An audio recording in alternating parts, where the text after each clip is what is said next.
আউযু বিকালিমাতিল্লাহি তাম্মা মিন শাররি মা খালাক, এটা বলতে সন্ধ্যা পর্যন্ত কোনো বিপদ আপনাকে স্পর্শ করবে না।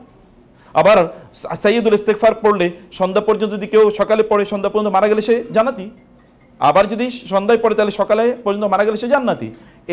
এই যে তাদেরকে এই শিল্ডিং কে শেখাবে, এই হিসনুন, তাদেরকে সকালের আজকার সে আপনার অনুপস্থিতি পড়ছে। আপনার স্বামী রাতের বেলা আপনার অনুপস্থিতি ঘুম থেকে জেগে সে তাহাজ্জুদের নামাজ আদায় করছে এবং আপনার জন্য দোয়া করছে, আল্লাহ আমার স্ত্রীকে নিয়ে আমি জান্নাতে যেন থাকতে পারি, আমি যেন আমার স্ত্রীকে নিয়ে জান্নাতে থাকতে পারি। আপনার স্বামী আপনার জন্য দোয়া করছে, অথবা আপনি দোয়া করছেন ঘুম থেকে উঠে আপনার স্ত্রীর জন্য, আল্লাহ আমার স্ত্রীকে তুমি ভালো রেখো।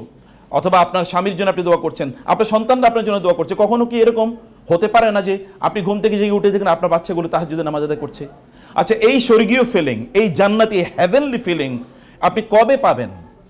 এটা তো পেতে হবে আপনাকে। আমাদের সালফে সালেহিন জীবনে গিয়ে দেখেন তারা কিভাবে পেয়েছে। এটা করতে হলে আপনাকে সময় দিতে হবে, আপনাকে এরকম ড্রিম বা স্বপ্ন আপনাকে লালন করতে হবে, আপনার মধ্যে সে কালচার তৈরি করতে হবে, আপনার পরিবারটাকে, আপনার পরিবেশটাকে এরকম তো একটা মুশফিকিনের একটা ফিলোসফি আপনার ঘরে তৈরি করতে হবে। ওদেরকে ভালোবাসুন, ওদেরকে শাসন করুন। এই ভালোবাসা এবং শাসন এর জন্য আখেরাত কেন্দ্রিক হয়, দিন কেন্দ্রিক হয়। আল্লাহকে চেনে না, আল্লাহ রাসূলকে চেনে না, এই সন্তান দিয়ে আপনি করবেন কি? দেখেন না এখন চারিদিকে কি পরিস্থিতি। ওরা বড় হচ্ছে, আপনার টেনশন বাড়ছে, অথচ ওরা বড় হচ্ছে আপনার টেনশন কমার কথা ছিল। ওরা বড় হচ্ছে আপনার টেনশন কমার কথা ছিল, কিন্তু তারা বড় হচ্ছে আপনার টেনশন বাড়ছে। প্রিয় বোনেরা, ভাইয়েরা, আমাদেরকে এখন we should come to our common sense. We should know the responsibilities of the parents for their children. তাদেরকে কীভাবে আপব্রিঙ্গিং করতে হয়। সন্তান জন্ম দেওয়া সহজ, কিন্তু সন্তানকে বড় করা এটা প্রচণ্ড কঠিন কাজ। এটার জন্য শিক্ষা লাগে, এটার জন্য শিক্ষা লাগে। মায়েদের বেশি লাগে না, বাবাদের বেশি লাগে। মায়েরা তারা সন্তান জন্ম দেওয়ার পরপরই আল্লাহ তাআলা তাদের মধ্যে ন্যাচারালি এই শক্তি তৈরি করে দেন, তারা কীভাবে সন্তানকে লালন পালন করবে এটা তারা জানে। এটা ছোট বাচ্চারাও জানে। যদি তাদের বাচ্চা যদি হয়ে যাবে, এমন যদি ধরেন আমাদের দেশে যদি বলি আমরা 12, 13, 14 বছরের নারীদের তাদের সন্তান হলো, মেয়েদের সন্তান হলেও তারা কিন্তু জানে তাদের সন্তানকে কী করতে হবে, কিন্তু বাবারা জানে না। So the father should know the ingredients of parenting, যেটা তাদেরকে জানতে হবে প্যারেন্টিংয়ের কাজগুলোকে। প্লিজ আপনাদের ঘরগুলোকে লা তাজআলু বুয়ুতাকুম কুবুরা, ঘরগুলোকে কবর বানায়েন না।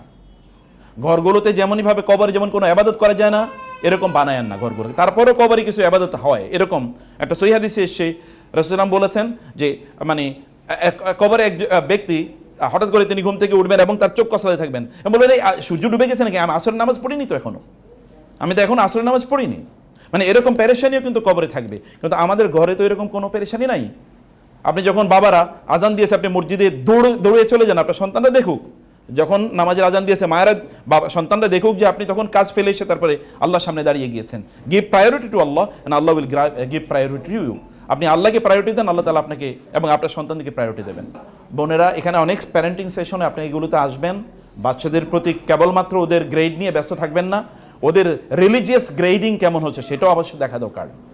দিনদারি ভালো মানুষ হলে যথেষ্ট, আর কিছু লাগবে না। রিজিকের মালিক আল্লাহ সুবহানাহু ওয়া তাআলা, রিজিক দেবেনই তিনি। ওদেরকে ভালো মানুষ বানানো আপনাদের কাজ।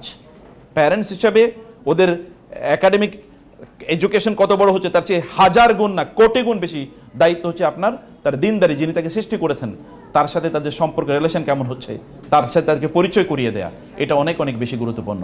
আল্লাহ সুবহানাহু ওয়া তাআলা যেন আমাদেরকে সন্তানদের প্রতি যথাযথ দায়িত্ব পালন করতে পারে সেই তৌফিক দান করুন, আল্লাহুম্মা আমিন। আমি আপনাদেরকে বলবো বোনেরা, বাজারে যাবেন, সুন্দর সুন্দর বই আছে, বিলিভ মি। আমাদের আজকে 2টা বই আছে এখানে। এটা হচ্ছে মায়েরা আসলে সোনালী যুগের এই যে বড় বড় মানে ইসলামিক স্কলার যাদের কথা বললাম, তাদের মায়েরা কিভাবে তাদের সন্তানদেরকে লালন পালন করেছেন তার উপর একটা বই। আর একটা হলো গোটা জীবন জুড়ে নাসিহা দরকার আমাদের, কোন পদ্ধতিতে আমাদের জীবনটা পরিচালনা করবো। দুটো বই আপনারা নিয়ে যাবেন, এটা মাস্ট রিড। বাসায় বসে পড়বেন, বাচ্চাদেরকে নিয়ে পড়বেন, পড়াবেন এবং অন্যদেরকে আপনারা গিফট করবেন, আত্মীয়স্বজনদেরকে, বোনদেরকে গিফট করবেন, বান্ধবীদেরকে গিফট করবেন। অন্য কিছু তো গিফট করছেন, হাদিয়া, বই, মানে অন্য কিছু যেটা আপনারা ঈদের সময় দিতেন, আমাকে বই, 1-2টা বই তাদেরকে দেন, কালচার তৈরি হোক। আমি আমার জীবনে দেখেছি বাংলাদেশের একজন বড় ইসলামী ব্যাংকের প্রতিষ্ঠাতা সহ ইসলামিক ইউনিভার্সিটিগুলোর প্রতিষ্ঠাতার মধ্যে একজন, এত বড় স্কলার বাংলাদেশে খুব কম এসছে। আমাকে বলতে চাচা আমি প্রতি মাসে 30-40 হাজার টাকার বই গিফট করি। আমি বললাম সুবহানাল্লাহ, সাদাকায়ে জারিয়ার কি বিশাল বড় কাজ।